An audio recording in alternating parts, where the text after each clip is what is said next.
आज मी तुम्हाला शिकवणार आहे practice session in Tally software. मित्रांनो, 4 लेक्चर ऑलरेडी घेतलेले आहेत. त्यामध्ये मी master setup, transaction setup, inventory setup, अकाउंटचे सेटअप हे तुम्हाला दाखवले आहेत. आणि आज ह्याचा 5वा जो लेक्चर आहे ह्याच्यामध्ये मी समरी कव्हर करणार आहे. म्हणजे तिघांची master setup, transaction setup, report setup ही समरी ह्या क्वेश्चन फॉर्ममध्ये इथे मी दाखवली आहे. आणि क्वेश्चन फॉर्ममध्ये आपल्याला त्याची उत्तरं शोधायची आहेत. ओके, आणि उत्तर शोधल्यानंतर मग आपल्याला समजेल हां हे आपल्याला माहिती पडलं हा सेटअप असा झालेला आहे. बरोबर. पण मित्रांनो, माझी एक कळकळीची विनंती आहे, जर तुम्हाला लेक्चर आवडला तर please press the bell icon आणि सबस्क्राईब माय चॅनल. मित्रांनो, हा आजचा जो लेक्चर आहे खूप महत्त्वाचा आहे. हा समरी लेक्चर आहे आणि ह्याच्यामध्ये तुम्ही जर पूर्ण ऐकला ना तर तुम्हाला खूप फायदेशीर होईल. बघा, मी अगोदरच सांगितलं आहे की जर तुम्हाला कुठच्याही जगातल्या सॉफ्टवेअरचं नॉलेज पाहिजे असेल तर तुम्हाला कुठच्या तरी एका सॉफ्टवेअरचं नॉलेज घेतलं पाहिजे की एका सॉफ्टवेअरमध्ये स्टँडर्ड सेटअप काय असतं. जर मित्रांनो आपल्याला जर मराठी मुलांना पुढे जायचं असेल ना हे करायलाच लागेल, नाही तर ऑप्शनच नाही आहे. जर तुम्ही शिकाल ना ते खूप तुमचाही फायदा होईल आणि तुम्ही तुमच्या करिअरच्या क्षेत्रात पुढे जाल. एकदा कॉन्सेप्ट क्लिअर झालं ना तर खूप फायद्याचे होईल. याच्यामध्ये एक स्लोगन आहे, जो कुठच्याही जातीतला मुलगा असतो, अभ्यास करेल तोच पुढे जाईल. परत रिपीट करतो, अभ्यास करेल तोच पुढे जाईल. सर्व मित्रांशी डिस्कस करा, समजून घ्या काय इश्यू आहे, तर तुम्ही आयुष्यात पुढे जाऊ शकता. हे माझं घोषवाक्य आहे. परत रिपीट करतो, अभ्यास करेल तोच पुढे जाईल. तर चला, questioners in master setup or from each menu, म्हणजे जेवढे टॅलीचे जे मेनू आहेत ना ते आज मी तुम्हाला सर्व डिस्कस करणार एका समरी फॉर्ममध्ये आणि समजून घ्यायचे. ओके, जेव्हा टॅली स्टार्ट होतं ना तेव्हा ह्या ई स्क्रीन येते. बघा, आली ई स्क्रीन. आता बघ, सिलेक्ट कंपनी आहे, log in as remote user आहे. लॉग इन म्हणजे रिमोट, ज्या दुसऱ्या लोकेशनमधून तुम्हाला रिमोट घ्यायचं आहे कम्प्युटरचा, म्हणजे बँगलोरवरून बॉम्बेचं कंट्रोल घ्यायचं आहे टॅलीचा आणि एंट्री बुक करायची आहे.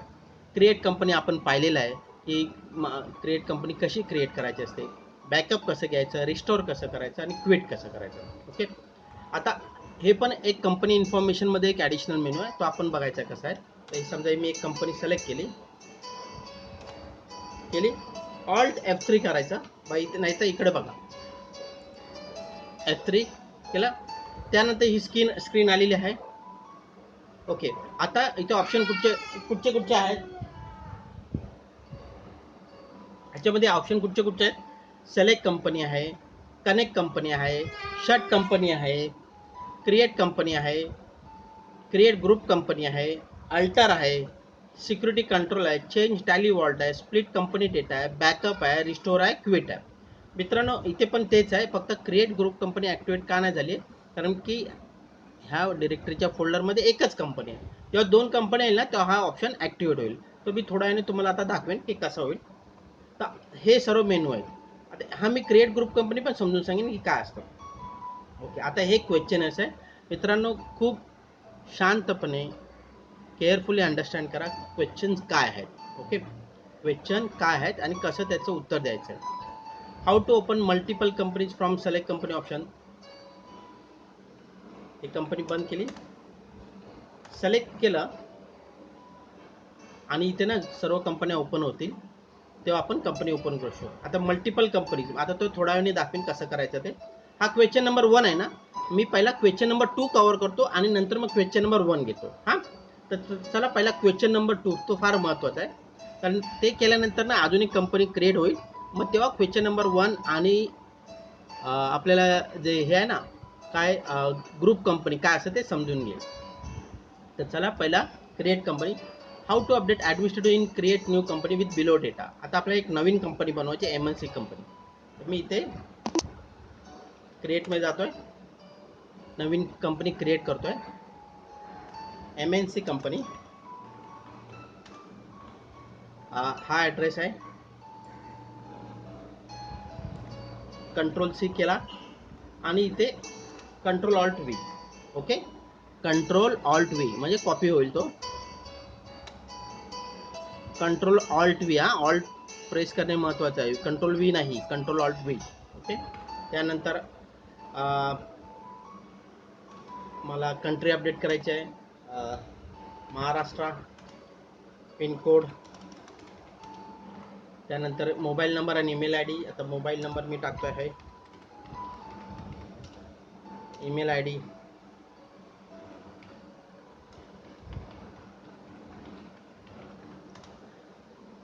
आणि जर वेबसाईट असेल तर वेबसाईट. बुक्स बिगिनिंग फ्रॉम त्यांनी काय सांगितलं 1 जून 2020. 1 जून 2020.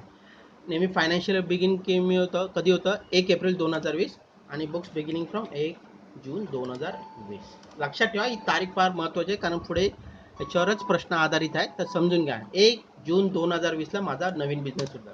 टॅली वॉल्ट मी घेणार नाही. हां, त्यानंतर काय सांगितलं आहे, हाऊ टू अपडेट ॲडमिनिस्ट्रेटर. हां, त्या ॲडमिनिस्ट्रेटरचं नाव काय सांगितलं, ॲडमिन, आणि पासवर्ड सांगितलं tally@123. तर मी ते येस देतो. ॲडमिनिस्ट्रेटरचं नाव लिहितो, काय सांगितलं त्यांनी, ॲडमिन, आणि पासवर्ड सांगितलं tally@123. tally@123. बरोबर, पासवर्ड स्ट्रॉंग आहे. हा मेसेज पण आला आहे, तुम्ही केलेलं पासवर्ड चांगला आहे. मित्रांनो, हा महत्त्वाचा मेसेज आला, काय, forgetting your password will render your data inaccessible. म्हणून पासवर्ड विसरू नका. हां, use Tally audit feature, yes always जायचं. डिसला ओपनिंग हे नको आहे. बाकी हे करन्सीचं सेटअप आहे जे बाय डिफॉल्ट आहे, त्याला काय चेंज करू नका. ओके, कंपनी ही क्रिएट झाली आणि आपण सिक्युरिटी कंट्रोल समजून घेतलेलं आहे. ओके, आता मी टाकतोय ॲडमिन आणि tally@123. झालं, कंपनी क्रिएट झाली. हां, आता हा क्वेश्चन नंबर 2 झाला. हां, how to active Tally audit features मी ॲक्टिवेट केलं. हां, आता अजून एक, how to update formal name from INR to rupees. तर इथे जाऊन मी कंपनीमध्ये जातो, अल्टरमध्ये जातो आणि इथे जाऊन ते करन्सी सिम्बॉल काय करायला सांगितलं आहे, INRचं रुपीज, तर मी ते रुपीज करू शकतो आणि कंट्रोल येईल. त्यानंतर का how to show amount in millions, ते ऑप्शन कुठे आहे, MNCमध्ये जायचं बघा, इथे आहे ते show amount in millions. Okay, इंडियामध्ये 10 लाखामध्ये अमाऊंट दाखवत नाही कारण हे फॉरेन कंट्रीमध्ये दाखवतं मिलियन्समध्ये. इंडियामध्ये रुपीज, नंतर 1000 आहे, लॅक्स आहे, क्रोर्स आहे. हां, मिलियन्स हा आपल्या इथे प्रकार होत नाही, तर होत नाही. समजलं. ओके, आता आपण क्वेश्चन नंबर 1मध्ये जा. How to open multiple company from select company option. आता इथे मी ऑल्ट F3 करतोय आणि सिलेक्ट कंपनी, ही एबीसीएन कंपनी ओपन केली. बघा, इथे 2 कंपन्या आल्या ओपन, म्हणजे मल्टिपल कंपन्या ओपन झालेल्या आहेत. एकाच वेळी आपण 2-3 कंपन्या क्रिएट करू शकतो. ह्याचा फायदा काय होतो, कधी कधी वाउचर आपल्याला ग्रुप कंपनी असतात, ते सर्व आपण ओपन करायला लागतं आणि वाउचर बुक करायला मिळते ते. How to shut close a single company. आता मला एबीसीएन कंपनी बंद करायचं आहे, तर काय करायला लागेल, F3 मध्ये जायचं आहे. बघा, इथे राईट हँड साईडला ऑप्शन आहे, बघा इथे F3 कंपनी आणि शट कंपनी, आणि मी एबीसी कंपनी बंद केली. बरोबर. How to update address in company. मला ॲड्रेस अपडेट करायचा आहे, तर मी अल्टरमध्ये जाणार आणि MNC कंपनीमध्ये जो ॲड्रेस अपडेट करणार. कमला मिल लोअर पण मुंबई 13 आहे ना, ते मी इथे मुंबई 13 असं दाखवतो. कंट्रोल ए झालं. पूर्ण स्टेप बाय स्टेप मारायची गरज नाही, ॲड्रेस अपडेट झाला. ओके, त्यानंतर क्वेश्चन आहे, how to update security control in single company. आता इथे मी तुम्हाला ऑलरेडी दाखवलं बघा, सिक्युरिटी कंट्रोल कुठचं,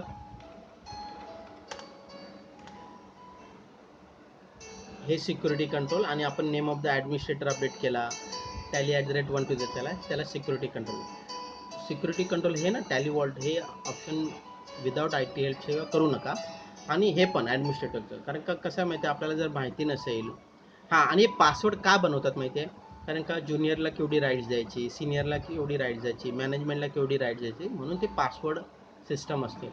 आणि अकाउंटिंग एंट्री कोणी बुक केली तर ते आपल्याला पासवर्डवरून माहिती पडलं पाहिजे. त्यामुळे टॅलीमध्ये पासवर्ड असणे फार महत्त्वाचं, नाही तर मग समजणार नाही. 10 युजर आहेत, कोणी एंट्री पास केली, शोधणे फार कठीण आहे मित्रांनो. हां, म्हणून पासवर्ड सिस्टम महत्त्वाचा आहे.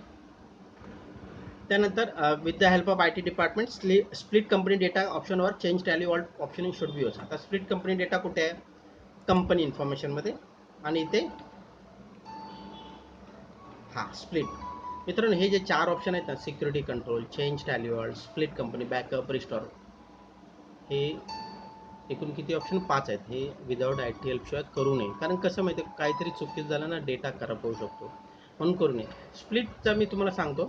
स्प्लिट काय असतं की एखाद्या कंपनीमध्ये 10 वर्षाचा डेटा असेल आणि प्रत्येक कंपनी ओपन करताना खूप लोड असल्यामुळे, डेटा जास्त असल्यामुळे ओपन व्हायला वेळ लागतो, म्हणून ना स्प्लिट करायला लागते.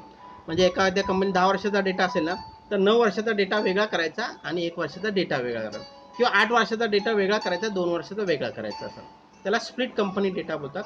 त्यांनी काय होतं, मेन कंपनी आपली, आता बघा मी आता क्लिक करतो, हे बघा क्लिक केल्यावर बघा तुमची मुख्य कंपनी ती तशीच राहते आणि ना खाली 2 कंपनी नवीन बनवली जातात. एक एप्रिलपासून आणि एक सप्टेंबरपासून. हे आपण मॉडिफाय करता येतं. जर आपल्याला पिरियड काय बदलायचं असेल ना, त्याप्रमाणे आपण बदलायचं. पण हे IT डिपार्टमेंटची मदत घेऊनच करावे, स्वतःहून करू नये. कारण चुकीचं झालं तर डेटा खराब होऊ शकतो.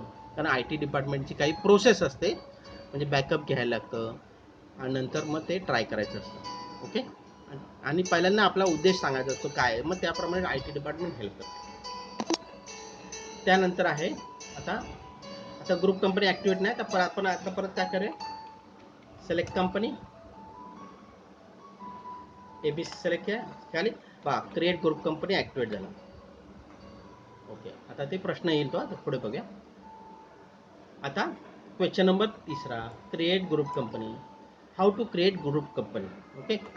तर हे ग्रुप कंपनी ऑप्शन कसं आलं तर बघा, राईट हँड साईडला कंपनी इन्फॉर्मेशन म्हणून एक आहे, त्याला क्लिक केला आणि इथे create group company. Okay. Create group कंपनीचा फायदा काय असतो मित्रांनो, होल्डिंग आणि सबसिडरीचं जेव्हा रिलेशन असतं ना, होल्डिंग आणि सबसिडरीचं, त्यावेळी create group company option activate करायचं असतं.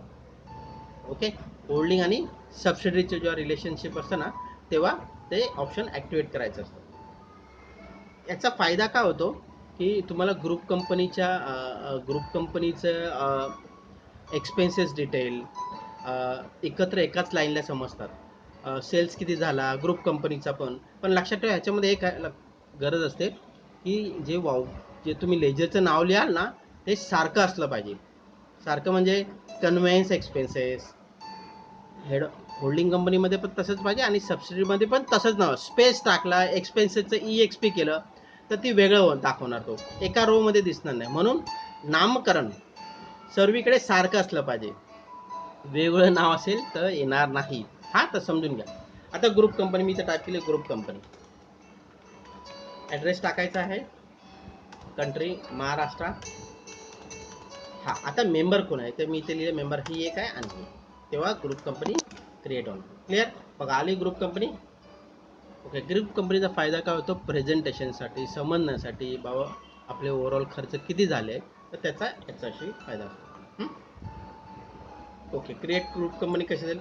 आता how to view trial balance in company wise. आता बघा हा ग्रुप कंपनी ओपन झाली पाहिजे, ग्रुप कंपनी आपली. हां आता हा डिस्प्लेमध्ये जायचं आणि हा ट्रायल बॅलन्स. ओके. हा ग्रुपचा ट्रायल बॅलन्स आला, पण आपल्याला कंपनी वाईज पाहिजे, तर न्यू कॉलममध्ये जायचं आणि सांगायचं बाबा मला ABC आणि कंपनीचा ट्रायल बॅलन्स. परत न्यू कॉलममध्ये जायचं आणि इथे बोलायचं मला MNCचा ट्रायल बॅलन्स. बरोबर. तर ग्रुप कंपनी वाईजचा पण ट्रायल बॅलन्स निघाला. तर how to view profit and loss company wise बघायचं कसा, मग पाठी जाणार. प्रॉफिट अँड लॉस हा ग्रुप कंपनीचा प्रॉफिट आला, म्हणजे तुमच्या जेवढ्या पण ग्रुप कंपनी आहेत, सबसिडरी आहे, सर्वांचा मिळून तुम्हाला हा ग्रुपचा प्रॉफिट झाला. पण कंपनी वाईज पाहिजे तर न्यू कॉलममध्ये जायचं, ABC आणि कंपनी सिलेक्ट करायचं. ही आली कंपनी वाईज ABC. दुसरी कंपनी घ्यायची, न्यू कॉलम घ्या आणि MNC. आता MNC तुमच्यासमोरच क्रिएट केली, त्यामुळे डेटा तिथे नाही. ओके. आला.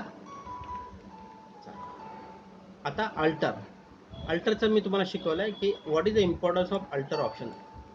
कुठे असतं हे अल्टर ऑप्शन, कंपनी इन्फॉर्मेशनमध्ये हे अल्टर. म्हणजे समजा ॲड्रेस काय अपडेट करायचा आहे, ईमेल ID अपडेट करायचा आहे, तर हे अल्टरमध्ये असतं. ओके. आता security control, what is the importance of security control. मी तुम्हाला समजून सांगितलं की सिक्युरिटी कंट्रोल पासवर्डसाठी असतं, की बाबा आपला डेटा सिक्युअर्ड असला पाहिजे, त्यामध्ये कोणी काही छेडछाड केली नाही पाहिजे, नंतर कोणी एंट्री पास केली आहे ते आपल्याला समजलं पाहिजे. ओके. तर आता मी तो बघणार आहे. सिक्युरिटी कंट्रोल कुठे आहे ते? Security control value all shirt company, हां याच्यामध्ये जाणार आहे ABC मध्ये, आणि इथे कंपनी इन्फॉर्मेशनमध्ये जाणार, आणि इथे कुठे आहे ते? सिक्युरिटी कंट्रोल झालं. Change value all Altered company informations, कुठे आहे? अल्टर ऑप्शनच्या खाली. अल्टर ऑप्शन असतं कुठे गेला? कंपनी इन्फॉर्मेशनमध्ये चेंज टॅली ऑल्ट. हे चेंज टॅली ऑल्ट आपण नाही घेत आहे. स्टेट कंपनी सिक्युरिटी कंट्रोल हां ॲक्टिवेट केलं आहे का आपण? ABC कंपनीला MNCला केलं होतं. हां MNCला आलं. हां ABCला नाही आहे कारण तो आपण त्याला पासवर्डच नाही, डायरेक्ट ओपन होते. बघायचं परत रिपीट करू. शर्ट कंपनी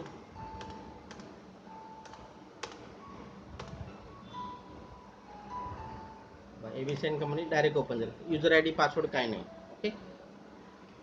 दुसरी कंपनी ओपन करतोय MNC.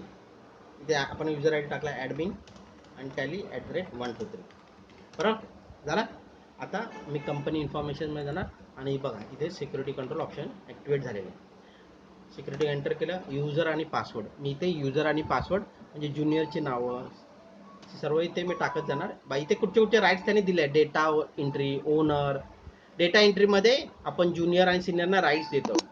टाईप्स ऑफ सिक्युरिटी दाखवले. डेटा एंट्रीला काय काय राईट्स आहेत, डिसअलाव एवढं आहे, आणि ते अलाव किती करायचे ते आपण ठरवायचं आहे ते. ओके. जनरली आता बघा यूज व्हॅल्यू ऑडिट फीचर कुठचे असणार? डेटा एंट्री दाखवतो. एक परत दाखवतो. डेटा एंट्रीमध्ये जाणार. इथे मी ओनर नाही द्यायचा, ओनर म्हणजे पूर्ण राईट्स येणार. इथे द्यायचं डेटा एंट्री. अलाउड बॅकडेटेड वाउचर्स 3 दिवस, जास्त द्यायचं नाही. हे सर्व डिसअलाउड आहे. मग त्यांना काय राईट्स दिले पाहिजे? म्हणजे बेसिक एंट्रीचे राईट्स दिली पाहिजे. मग इथे आपण क्रिएट आणि अल्टर काय अकाउंटिंग वाउचर दिले पाहिजे. नंतर डिस्प्लेचं दिलं पाहिजे, लेजरचं डिस्प्ले डिटेल दिलं पाहिजे. नंतर प्रिंटचं दिलं पाहिजे, लेजरचं दिलं पाहिजे. हां हे ऑप्शन एवढे दिले पाहिजे कमीत कमी. क्लिअर. आणि ते ऑडिटरसाठी पण दिलेलं आहे की त्यांच्यासाठी काय पासवर्ड आहे. ओके.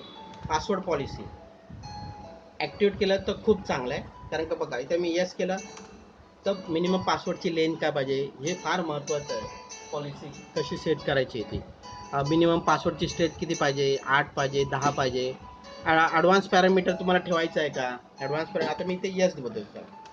म्हणजे मिनिमम नंबर अल्फाबेट किती पाहिजे, न्यूमेरिकल कॅरेक्टर किती पाहिजे, स्पेशल कॅरेक्टर किती पाहिजे, हे मी तुम्हाला ॲक्टिवेट करणार आहे. म्हणजे इथे जर मी येस केलं तर पासवर्ड एक्सपायरी किती दिवसात झाला पाहिजे? तर 90 दिवसाचा मी दिलेला आहे ते. तर तुम्ही जास्त पण देऊ शकता, कमी पण देऊ शकता. हां नंतर notify user before password expired, yes. Okay. किती दिवसाच्या अगोदर? 3 दिवसाच्या अगोदर. रिस्ट्रिक्ट ओल्ड पासवर्ड हा यस द्यायचा. कारण का काही लोक काय करतात, आपला नवीन पासवर्ड जो बनवतात ना तो पहिले जे पासवर्ड जे बदलले असतात ना त्यातला अगोदरचा देतात. मग ते पण टॅलीमध्ये रिस्ट्रिक्शन दिलेलं आहे. Okay. Change password first log in हा दिला पाहिजे. फर्स्ट युजरला दिला. Allow user to change password yes दिलं पाहिजे. ओके. हे तुम्हाला पासवर्ड पॉलिसी समजून, हे फार एकदम टेक्निकल आहे. म्हणजे हे एवढं सेटअप कोण तुम्हाला शिकवणार नाही, पण आपल्याला माहिती पाहिजे. मी तुम्हाला माहिती देतो आहे, याचा तुम्ही समजून घेण्याचा प्रयत्न करा की कसं बनवलं जातं, आणि हे लॉंग टर्म असतं. ओके. तर हे झालं सिक्युरिटी कंट्रोल. त्यानंतर स्प्लिट कंपनी डेटा ते मी तुम्हाला शिकवलं आहे, पण हे विदाऊट IT हेल्पच्या करू नये. बॅकअप पहिल्या लेक्चरमध्ये मी दाखवलेलं आहे की बॅकअप कसं घ्यायचं. तर आता मी तुम्हाला परत दाखवतो आहे. इथे कंपनी इन्फॉर्मेशनमध्ये जायचं, बॅकअप आणि सोर्स म्हणजे कुठे तुमचा डेटा सेव्ह आहे आणि कुठे तुम्हाला बॅकअप ठेवायचा आहे, आणि इथे तुम्हाला कंपन्या सिलेक्ट करायचं आहे. हे बॅकअपचं झालं. रिस्टोरचं जेव्हा तुम्हाला एखाद्या ठिकाणी समजा बॅकअप तुम्ही पाठवलं दुसरीकडे, तर त्याला रिस्टोर करायचं ना, तर इकडे बघा डेस्टिनेशन की कुठे बॅकअप स्टोअर करायचं आहे आणि सोर्स कुठे आहे. म्हणजे पेनड्राईव्हचं असेल तर ते पेनड्राईव्हचं पण देऊ शकता. आणि कुठच्या कुठच्या कंपन्या पाहिजे ना ते इकडनं तुम्ही सिलेक्ट करू शकता. क्लिअर. हे झालं रिस्टोरचं ऑप्शन. पण आय टी डिपार्टमेंट शिवाय हेल्प शिवाय करू नये. हां, नेक्स्ट आहे अकाउंट इन्फॉर्मेशनमध्ये काय काय ग्रुप्स आहेत आणि नंतर लेजर्स आहेत. तर हे ऑलरेडी मी पहिल्या लेक्चरमध्ये तुम्हाला सांगितलं होतं. मास्टर सेटमध्ये ग्रुप्स आहेत, लेजर्स आहेत. आता हे सर्व ऑप्शन ॲक्टिवेट करायचे. Cost category, cost centre, budget, scenario, currency. तर F11मध्ये आहेत. F11मध्ये अकाउंटिंग फीचर्समध्ये इथे मी कॉस्ट सेंटर ॲक्टिवेट करतो, येस. आणि इथे more than one category, yes. झालं. बजेटचं मी इथे ॲक्टिवेट करतो, येस. बजेट कंट्रोल आहे. झालं. कॉस्ट सेंटर, बजेट झालं.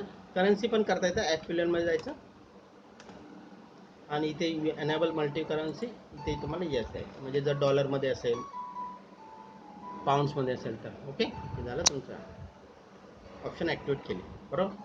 कॉस्ट कॅटेगरी, कॉस्ट सेंटर मी तुम्हाला दाखवलं कसं की आले ते. हे बघा आले. Cost category, cost centre. आता हे प्रश्न आहे, how to create single group of computer. Single group कसा बनवायचा आहे. तर आता मी जातोय ग्रुपमध्ये, क्रिएटमध्ये. कुठचा बनवायला सांगितलं आहे, कम्प्युटर. तर मी आता बनवतोय कम्प्युटर. कम्प्युटरचा ग्रुप कशामध्ये बनवणार मित्रांनो, फिक्स असेल. पण मित्रांनो सॉफ्टवेअरला अकाउंटिंग हेड माहिती नाही. तुम्हाला प्रॅक्टिकल बघायचं आहे तर बघा. तर आता मी त्याचा ग्रुपिंग कुठे घेतो बघा, इनडायरेक्ट एक्सपेन्सेस. आणि सेव्ह पण होईल. झाली सेव्ह. मित्रांनो लक्षात ठेवा, अकाउंटिंग कॉन्सेप्ट कुठच्याही वर्ल्डमधल्या सॉफ्टवेअरला येत नाही. User has to insert proper accounting head. Okay. त्यामुळे प्लीज अकाउंटिंग कॉन्सेप्ट जो माझा पहिला लेक्चर आहे किंवा माझे सर्व जेवढे अगोदरचे लेक्चर आहेत तेवढं ऐकाल ना तर खूप फायदा होईल. तुमचं ज्ञान भर पडणार आणि तुमचंच भलं होणार आहे. बघा जेवढं आताचं जे जे वातावरण जे दिसतं आहे ना, जो अभ्यास करेल ना तोच पुढे जाईल. जो अभ्यास नाही करेल, ज्याला चालढकल करेल. मित्रांनो हा अभ्यास नको करू. ही स्वतःची डेव्हलपमेंट म्हणून बघा. तुमचं स्वतःचं करिअर पुढे कसं जायचं आहे, तुम्हाला मोठं क्षेत्र, मोठं पोस्ट कशी घ्यायची त्यासाठी आहे. त्यामुळे ना नॉलेज जेवढं जास्त घ्याल ना तेवढा फायदा आहे. हां, तर मी आता जाऊन ते अल्टर करतो, कम्प्युटरमध्ये जातो आणि इथे मी फिक्स असेट हे घेतो. Group behave like a subject, yes. झाला. ओके. त्यानंतर how to alter single group. तर मी सिंगल ग्रुप तुम्हाला अल्टर करून दाखवला. How to create multiple group. आता इथे सांगितले मल्टिपल ग्रुप क्रिएट करायचे. तर इथे मी जाऊ मल्टिपल ग्रुप. तर मी इथे सिलेक्ट करणार fix asset, plant and machinery B1D. Control C करणार आणि इथे control alt V. Okay. Fix asset आला. इथे मी कंट्रोल C करणार आणि इथे कंट्रोल ऑल्ट V. इथे कंट्रोल C करणार आणि इथे कंट्रोल ऑल्ट V. बरोबर आले. कॉपी टेक्स्ट आणि paste in Tally. Control alt V करायचं असतं. ओके. झाला. नंतर क्वेश्चन आहे, how to create single ledger in group computer. आता सिंगल लेजर बनवायचं आहे कुठच्या कशा कम्प्युटरमध्ये. समजा असं लॅपटॉप आता मी बनवतो आहे किंवा कम्प्युटर इन लो रिझोल्युशनचं असं बनवतो आहे. मी जातो लेजरमध्ये, क्रिएट कम्प्युटर हाय रिझोल्युशन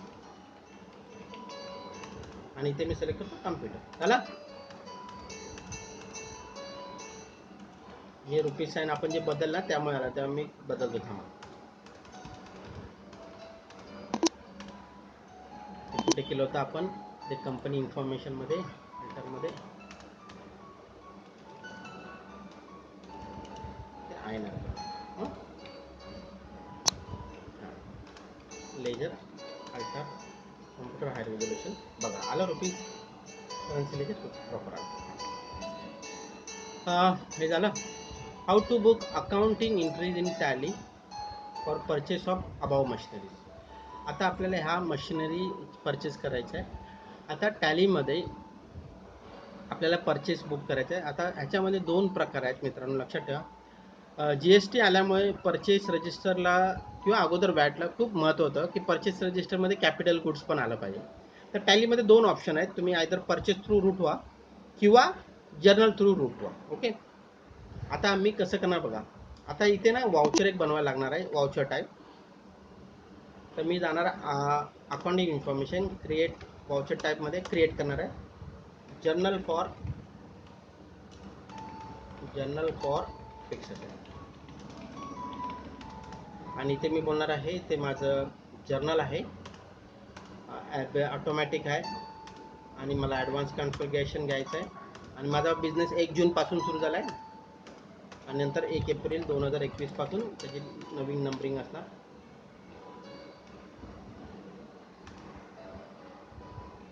हां, इथे मी टाकणार FA फायनान्शियल 2021 आणि इथे मुंबई आणि एक इथे 1 एप्रिल 2021 पासून FA 21-22 हे टाकून ठेवतो, म्हणजे ते ऑटोमॅटिक नेक्स्ट इयरला पण चेंज होईल. इफेक्टिव्ह DS नॅरेशन प्रोव्हाइड झालं. आता आपण परचेस एंट्री बुक करतोय, अकाउंटिंग वाउचरमध्ये जातोय, जर्नलमध्ये जातोय आणि इथे मी जर्नल फॉर फिक्स असेल बघा, वाउचर नंबर आला 2021 आणि 1 नंबर आणि मुंबई लोकेशन.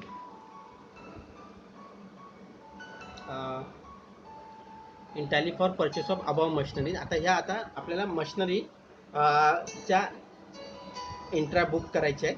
ओके, आता ही वापी ही लोकेशन आहे, वापी ही वापीसाठी घेतलेली आहे आणि हे ग्रुप आहे सर्व. ओके, आता एंट्री बघा कशी करणार मी, म्हणजे तुम्हाला पण समजेल. इथे काय होतं, सॉरी हा प्रश्न करता, how to create multiple ledger with below detail. Sorry multiple ledger ना, हां आपण वाटतं इथे चुकून एक ग्रुप केलं वाटतं, लँड अँड मशिनरी. हां ओके, बघा हे मी चुकून ग्रुप केले, तर मी डिलीट करतो. नंतर कुठचं आहे, ॲक्च्युली ते लेजर आहेत. हां ड्राय फिलिप्स टिकलेले आहेत, लँडमास्टर गोवा वापी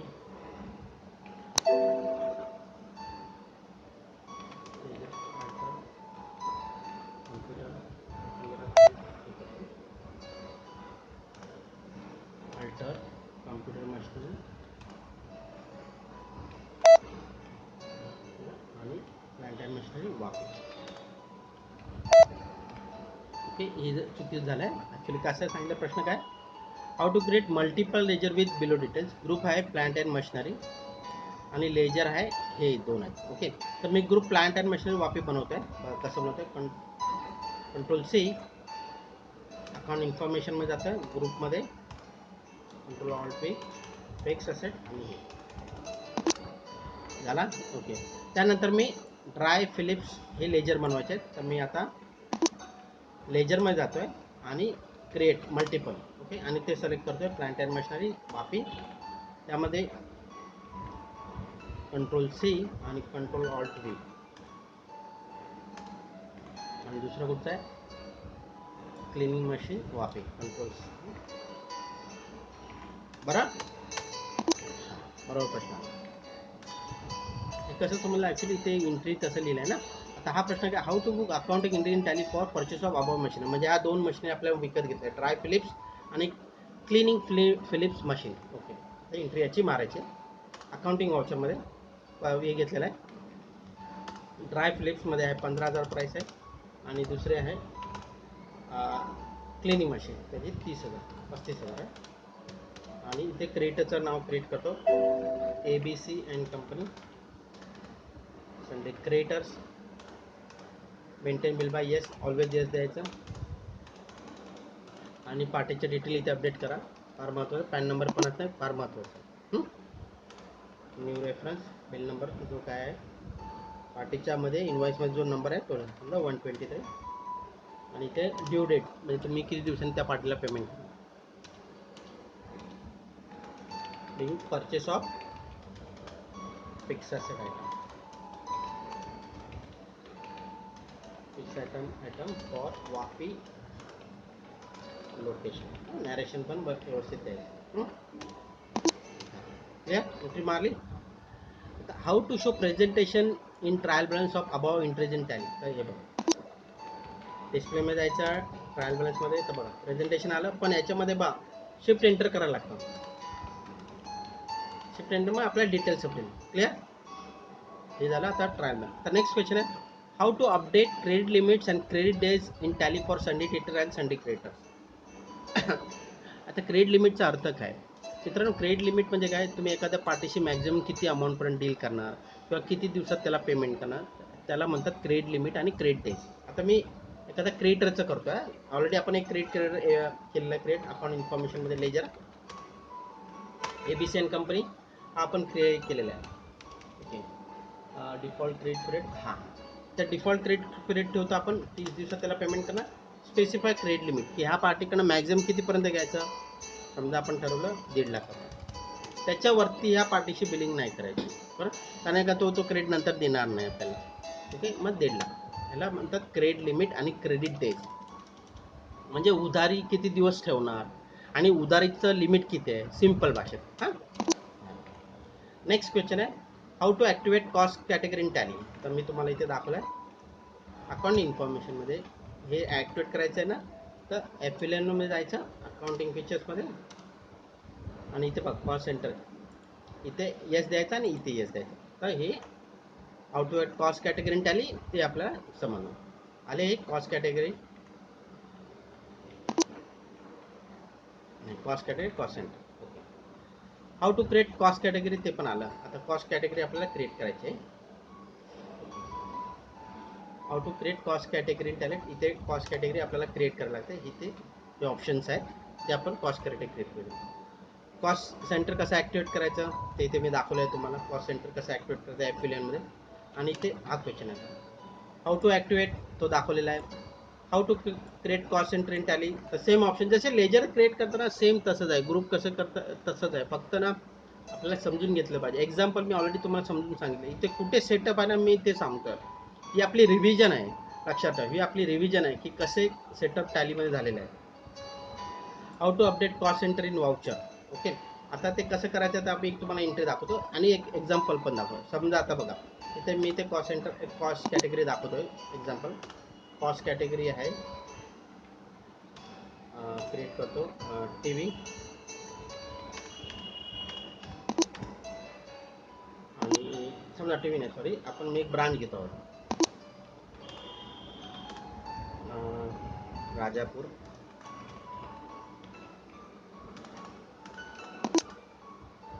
आणि कॉस्ट सेंटर घेतो. तिकडचा टेलिफोन एक्सपेन्स आपल्याला पाहिजे. समजा मोबाईल नंबर एक टाकतो.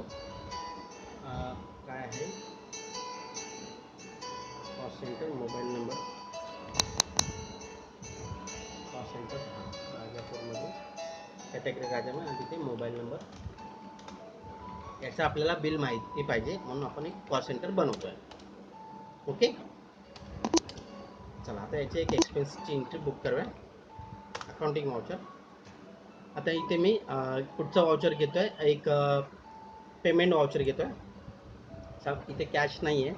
थोडा निगेटिव्हचा बॅलन्सचा एक मेसेज आहे तो आपण इग्नोर करायचा आहे. ओके, आणि इथे मी टेलिफोन एक्सपेन्स टाकतो आहे. Telephone expenses sorry mobile expenses आणि इनडायरेक्ट एक्सपेन्सेसमध्ये जाणार. येस, इथे हे फार महत्त्वाचं आहे. ॲक्टिवेट करायला पाहिजे. झालं 15,000 टाकले राजापूर आणि तो मोबाईल नंबर आला 15 आणि इथे मी कॅश इथे पण मेसेज आहे ना निगेटिव्ह कॅश बॅलन्स आहे. निगेटिव्ह अमाऊंट 15,000च्या खाली घेतो का कारण 10,000च्या वरती कॅश अलाउड नाही. Paying mobile bill paid of Rajapur branch. Okay, पहिल्या टॅलीमध्ये कसं झालं how to display cost centre report. हां, तर आता बघायचं कुठे बघायचं डिस्प्लेमध्ये जायचं स्टेटमेंट ऑफ अकाउंट्स आणि कॉस्ट सेंटर रिपोर्ट. बघा हे सर्व कॉस्ट कॅटेगरी रिपोर्ट समजेल सर्व दिसणार आपल्याला. अशामध्ये गेलो डिस्प्लेमध्ये, स्टेटमेंट ऑफ अकाउंट्समध्ये, कॉस्ट सेंटरमध्ये, हे रिपोर्ट्स आहेत वेगवेगळे. आता how to create bank receipt voucher कुठे मिळतं, जायचं इथे अकाउंटिंग इन्फॉर्मेशन, वाउचर टाईप, आणि इथे क्रिएट करायचं, तर आपण बँक रिसिट आणि बँक पेमेंट वाउचर बनवू शकतो. हां मित्रांनी प्रॅक्टिस एकदा करा म्हणजे तुम्हाला समजेल की कसं बनवतात. Okay, accounting voucher. आता how to book receipt voucher in Tally. Okay, आता हे अकाउंटिंग वाउचरचं मी तुम्हाला एक एक्झाम्पल देतो. आता मास्टर सेटअपचं दाखवलं, आता रिसिप्ट वाउचरचं. तर इथे अकाउंटिंग वाउचरमध्ये जातो आहे, हे रिसिप्ट वाउचर आहे, क्लिक केला. How to book receipt voucher in Tally. Okay, तर इथे ते केलं क्लिक. दुसरा प्रश्न, whether different ledger can be use instead of cash and bank. मित्रांनो मी तुम्हाला काय सांगितलं की टॅलीमध्ये नेहमी आहे ना कॅश अँड बँक पण डेबिट असतं रिसिप्टमध्ये. बघायचं एक्झाम्पल. आता बघा की तुम्ही एक सेल ऑफ स्क्रॅप केला, तर मी क्रिएट करतो ledger, sale of scrap, indirect income, cost centre नाही, आणि 2,500 रुपये मिळाले. आणि इथे ना मी लेजर ABC अँड कंपनी घेतो. काय मेसेज येईल, काय आला, no cash and bank on debited. बरोबर. तर मित्रांनो रिसिप्टला ऑलवेज कॅश अकाउंट डेबिट असता. Okay, being scrap sale of copy branch. Clear. तर ही एंट्री दाखवली तुम्हाला कशी आहे.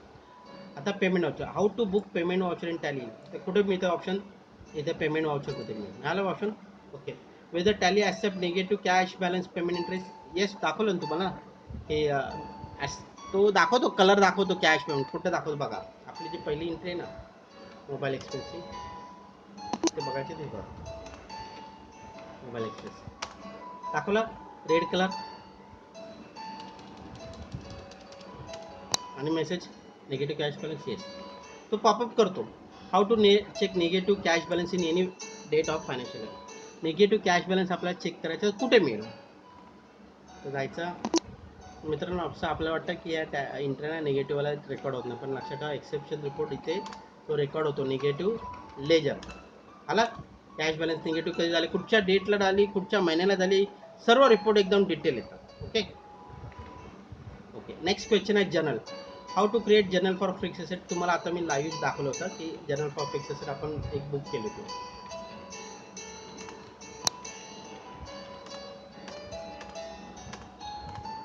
जर्नल फॉर फिक्स असेट बनवला आणि बघा वाउचर नंबर क्रिएट केला आणि एंट्री बुक केली.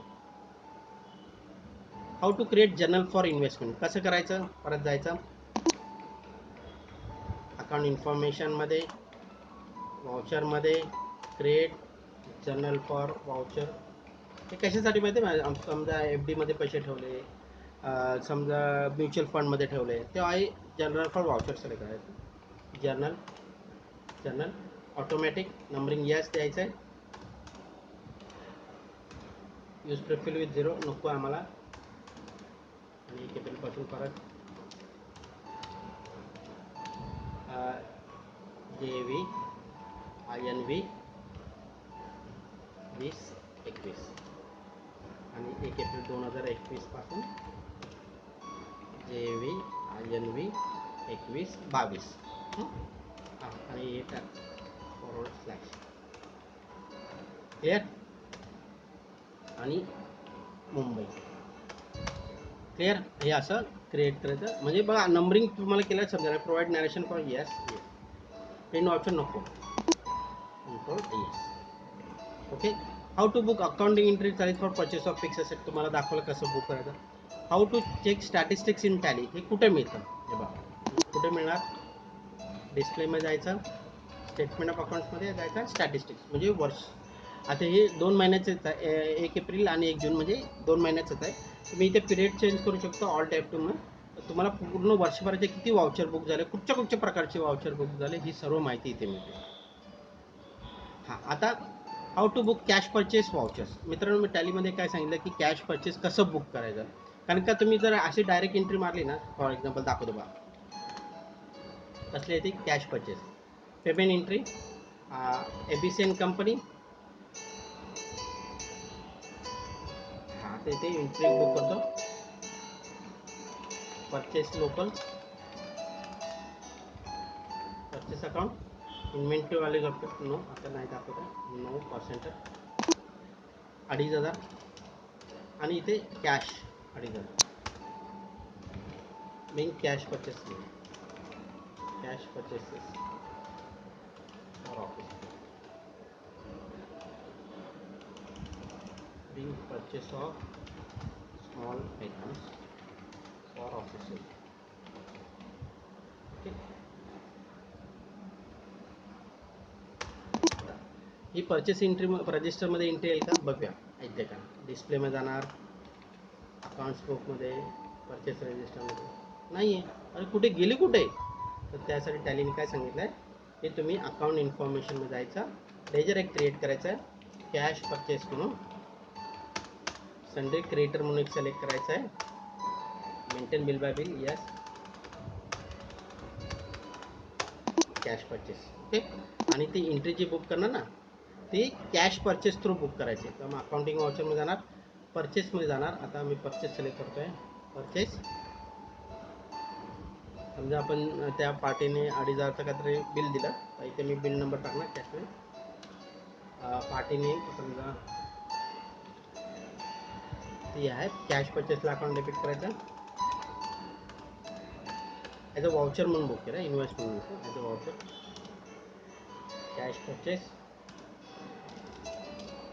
किती 2,500चं, आणि ते बिल नंबर टाकायचा आहे आणि ते परचेस लोकल सिलेक्ट करायचं.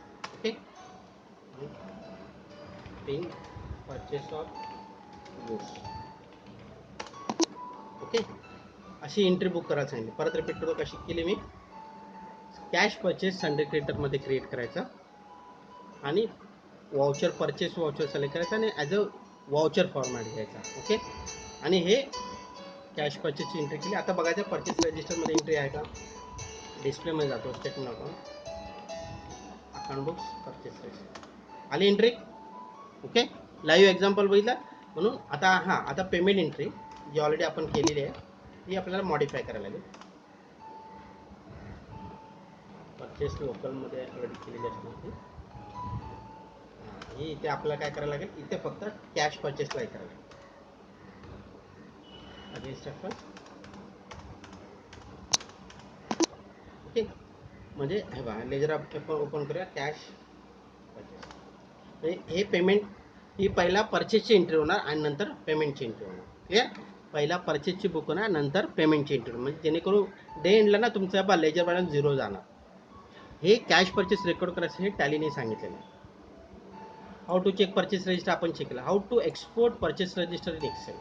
तर कसं एक्सपोर्ट करायचं, तर इथे जायचं, statement of account, sorry account बुक्समध्ये परचेस रजिस्टर. ओके, हे आपलं परचेस रजिस्टर आहे, आपण इकडनं एक्सपोर्ट करू शकतो. एक्सपोर्ट. ओके, एक्सेलमध्ये घ्यायचं आहे, एक्सेलमध्ये इथे अजून पण प्रकार आहेत. ह्या एवढ्या फॉर्मॅटमध्ये PDF मध्ये पाहिजे का XML मध्ये पाहिजे का, आपण एक्सेलमध्ये घेतो. कुठे स्टोअर होणार ते पण सांगतो. आणि इथे डिटेल घ्यायचं जसं आपली रिक्वायरमेंट आहे. नॅरेशन पाहिजे, येस,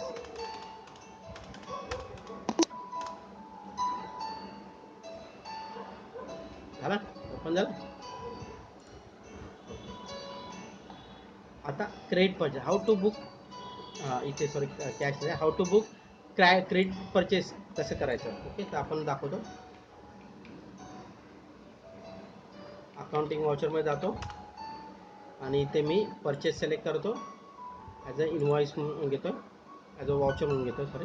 आणि इथे पार्टीचा इन्व्हॉइस नंबर आणि ABC कंपनी, त्याच्याकडनं मी 5,000 माल खरेदी केला, न्यू रेफरन्स, बिल नंबर 25 आणि purchase local, being purchase of goods.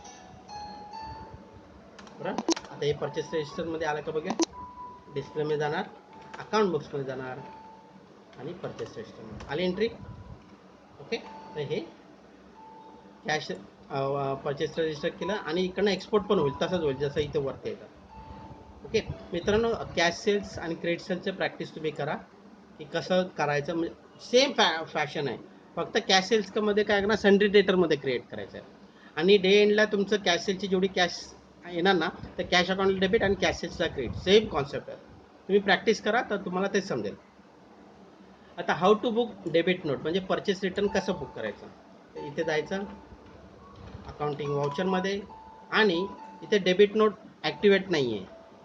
Okay, credit note पण ॲक्टिवेट, मग F11 जायचं आणि इथे debit note credit note activate करायचं. झाले डेबिट नोट. बरं, डेबिट नोट कधी पास होते, परचेस रिटर्न करताना. ओके, आता तो एक दाखवतो एक्झाम्पल बघा. ते 25 नंबरचा इन्व्हेस्ट त्याचाच माल परत केला आपण. तर ABC कंपनी 1000 रुपयाचा माल रिटर्न केला. बिल नंबर प्रॉपर सिलेक्ट करायचा आणि परचेस रिटर्न त्याच्यावर बनवायचा.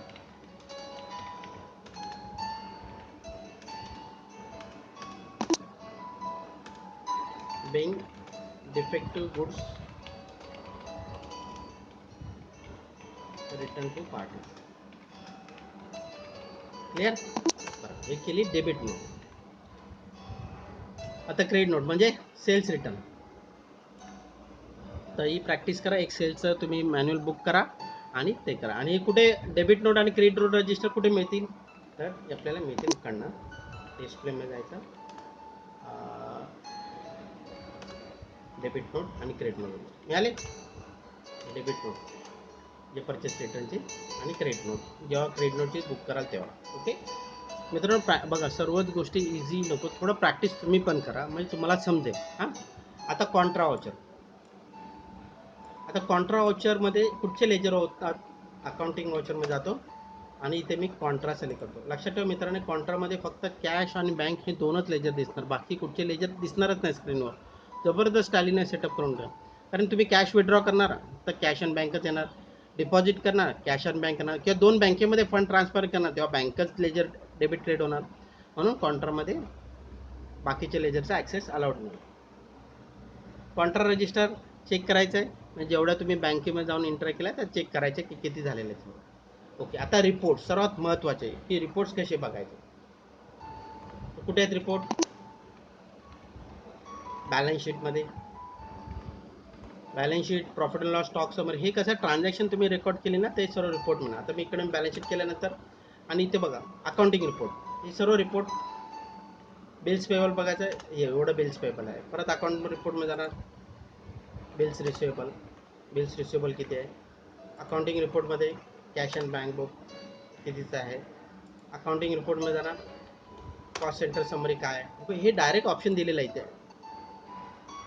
कॅश फ्लो किती आहे अकाउंटिंग रिपोर्टमध्ये, फंड फ्लो डे बुक किती आहे, म्हणजे वेगवेगळ्या प्रकारचे रिपोर्ट्स आहेत. एकदा ट्रान्झॅक्शन प्रॉपर रिपोर्ट झाली ना रेकॉर्ड, तर तुम्हाला सर्वच रिपोर्ट. हां, आणि इथे अजून एक कॉलमनरची पण फॅसिलिटी आहे. आता बघा फॉर एक्झाम्पल आता आपली बॅलन्स शीट आहे, तर न्यू कॉलम करा.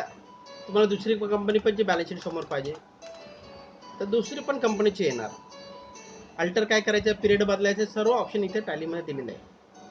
डिलीट कुठचा कॉलम करायचा आहे नको आहे तुम्हाला, डिलीट करू शकता. ओके, ऑटो कॉलम पाहिजे का तुम्हाला, बॅलन्स शीट पिरियड वाईज पाहिजे का, कंपनी वाईज पाहिजे, फोर्टनाईटली पाहिजे का, हाफ इयरली पाहिजे का, हे पण ऑप्शन टॅलीमध्ये दिलेलं आहे. हां, आता अजून दुसरे रिपोर्ट सर्वात महत्त्वाचे, ट्रायल बॅलन्स. हा सर्वात महत्त्वाचा आहे. जेवढं तुम्ही इंट्रा बुक करणार त्याची समरी ट्रायल बॅलन्समध्ये येणार. ओके, म्हणजे ट्रायल बॅलन्स प्रॉपर असलं पाहिजे आणि लेजर स्क्रुटिनी आपणच करायला. मित्रांनो लक्षात ठेवा, कुठच्याही वर्ल्डमधल्या सॉफ्टवेअरला स्क्रुटिनी येत नाही, आपल्याला करायला लागते. आपण काय चुकीचं केलं त्याचंच उत्तर आपल्याला शोधायचं असतं. त्यामुळे सॉफ्टवेअरला काय दोष द्यायचा नसतो. सॉफ्टवेअरनी सेटअप चांगला केलेला असतो, आपणच काही चुकीच्या एंटर केल्या असतात नकळत, त्या आपल्याला दुरुस्त करायचे, ते आपल्याला ट्रायल बॅलन्स स्क्रुटिनी केलं असतं. ओके, आता ट्रायल बॅलन्समध्ये डायरेक्ट रिपोर्ट मिळतो. डे बुकमध्ये जेवढा इंट्रा बुक केल्या आहेत तुमच्या वर्षाच्या पिरियड वाईज तुम्हाला मिळतात. अकाउंट बुक्समध्ये कॅश अँड बँक बुक आहे, लेजर आहे, ग्रुप समरी मिळते तुम्हाला. ग्रुप वाउचर किती काय बुक केले ते तुम्हाला समजा. Fix journal for fix asset आपण बनवू ना, कुठचे फिक्स असेटचे, हां पर्टिक्युलर. तर फिक्स असेटचे वाउचर आपल्याला समजतं. परचेस वाउचर पाहिजे, परचेसचे वाउचर, एवढे आपले परचेसचे वाउचर झालेले. ते ग्रुपच्या वाईज पण आपल्याला वाउचर मिळतात. ओके, सेल्स रजिस्टर ते सेलचं एंटर बुक करा. परचेस रजिस्टर इथे येणार. जनरल रजिस्टरमध्ये जनरल रजिस्टर आहे, डेबिट नोट आहे, क्रेडिट नोट आहे आणि क्विट. एस्केप करायचं, फक्त एंटर मारायचं, एस्केप करायचं. एकदा ट्रान्झॅक्शन रेकॉर्ड झालं ना, त्यामुळे ना पहिल्यांदा तुम्ही ना स्क्रुटिनी करायचं, समजून घ्या. मस्त तुम्हाला फटाफट एंटर करायचं, एस्केप करायचं आणि पाठी येतं. खूप सोपं सॉफ्टवेअर, एवढं स्पीड कुठच्याही सॉफ्टवेअरला नाही आहे. कारण जेवढे ॲप आहेत त्यांना ना काही प्रोसेस फॉलो करायला, आणि एवढं इझी लवकर नाही समजत ते सॉफ्टवेअर. इन्व्हेंटरी बुक तर दाखवलं ऑलरेडी मी तुम्हाला प्रिव्हियस आपला यूट्यूब लेक्चरच्या त्यामध्ये. ओके, आता आहे स्टेटमेंट ऑफ अकाउंट्स. हे कुठे मिळणार? Statement of. त्यामध्ये पण outstanding bill bye bill wise पाहिजे. किती डेटरकडनं किती रिसिवेबल आहे, क्रेडिटकडनं किती पेबल आहे, हा इकडे मिळणार पेबलमध्ये. ओके, इथे तुम्हाला किती बिल पार्टीला पे करायचं आहे, ड्यू डेट आहे, किती एजिंग पाहिजे तर एजिंग पण इथे मिळते. लेजर वाईज पाहिजे तर लेजर वाईज आहे. खूप खूप खूप ऑप्शन दिलेले आहेत. कॉस्ट सेंटरचा रिपोर्ट मिळतो तुम्हाला इथे, कॉस्ट सेंटर ब्रेकअप मिळतो. टॅली ऑडिट हे ऑडिटरसाठी आहे, ते त्यांच्यासाठी जसं नाही. ऑडिट अँड कॉम्प्लायन्स इन्फॉर्मेशन त्यांच्यासाठी. हां, ऑडिट कॉम्प्लायन्स आहे. आणि स्टॅट्यूटरी रिपोर्ट्स हा कुठे मिळणार? स्टॅट्यूटरी रिपोर्ट्स डिस्प्लेमध्ये. Statement of account. हां, आपण GST ॲक्टिवेट नाही केलं ना, GST ॲक्टिवेट केलं ना तेव्हा तो हे रिपोर्ट मिळतात. तर करूया बा, F11मध्ये जातो आणि इथे स्टॅट्यूटरी रिपोर्ट्समध्ये मी इथे ॲक्टिवेट करतो. येस येस, डिटेल अपडेट करतो. जो नंबर आहे तो टाकायचा आहे आणि इथे मी येस येस, जो टॅन नंबर आपला कंपनीचा डिटेल टाकायचा आहे. डिटेल आता मी डिटेल टाकत नाही, फक्त तो रिपोर्ट ॲक्टिवेट करण्यासाठी हे टाकतो. Display स्टॅट्यूटरी reports. ओके, इकडे ते स्टॅट्यूटरी रिपोर्ट्स ॲक्टिवेट होतात. पण पहिला डेटा तुम्हाला तिथे प्रॉपर फिट करायचा. GSTचे रिटर्न सर्व डिटेल इथे मिळतं. TDSचे रिपोर्ट मिळतात सर्व. ओके, GST बघा, GST मिळाला आणि TDS report, GST report. Cash fund, cash flow, fund flow, cash flow projection ते कुठे मिळतं? इथे cash flow, fund flow, cash flow projection. हे तुम्हाला जस्ट फक्त एंटर मारायचं आणि बघायचं आहे. Fund flow, cash flow projection हे करून, हे एक चांगलं करून दिलं आहे त्यांनी, प्रोजेक्शन काढून दिलं आहे. त्यानंतर आहे एक्सेप्शन रिपोर्ट. फार महत्त्वाचं आहे. एक्सेप्शन रिपोर्टमध्ये निगेटिव्ह लेजर्स किंवा काही चुकीचे काही प्रॉब्लेम केले सर्व इथे रेकॉर्ड होतं. तर पुढे मी त्या डिस्प्लेमध्ये exception report, negative stock, negative ledger, overdue receivable, म्हणजे 30 दिवसाचा क्रेडिट पिरियड दिला होता उधारीचा, पण त्यापेक्षा पण उधारी जास्त वेगळी आली नाहीत. पेबल 30 दिवसात आपल्याला द्यायचे होते पण आपण 30 दिवसात देऊ शकलो नाही. मेमोरंडम वाउचर, आपल्याला एखादी एंट्री माहिती नाही म्हणून आपण रेकॉर्ड केली आहे. कॅन्सल वाउचर किती, पोस्ट डेट किती आणि ईमेल ID, म्हणजे पार्टीचे contact person, mobile number, telephone number, email ID ते दिलेलं आहे इथे. आणि क्विट. ओके, तर मित्रांनो मी टॅलीचं सेक्शन घेतलेलं आहे. हे सर्व मी प्रॅक्टिकल सेशन एवढं केलं आणि हा लेक्चर मोठा आहे, पण एकदा तुम्ही प्रॅक्टिस केली ना तर खरंच तुमचं आयुष्याचं चित, म्हणजे बोलतात ना की एवढं महत्त्वाचा सेक्शन आहे. आणि जेवढा हा वेळ तुम्ही आता द्याल ना हा लेक्चरला, आणि परत जर ऐकला, समजून घेतलं, तर खरंच सांगतो तुम्हाला लाईफ टाईम काही गरज नाही समजून घेण्याची. एवढं परफेक्टली कॉन्सेप्ट जेवढ्या माझ्या प्रयत्नाने मी केलेलं आहे, फक्त आता तुम्हाला प्रॅक्टिस करायचं आहे आणि समजून घ्यायचं आहे. ओके, तर आता आपण नेक्स्ट लेक्चरला भेटूया. Basic concept of accounting standard, की अकाउंटिंग स्टँडर्ड काय असतं. ओके, तर मी तो नेक्स्ट लेक्चरमध्ये घेईन. ओके ओके, चला तर बाय.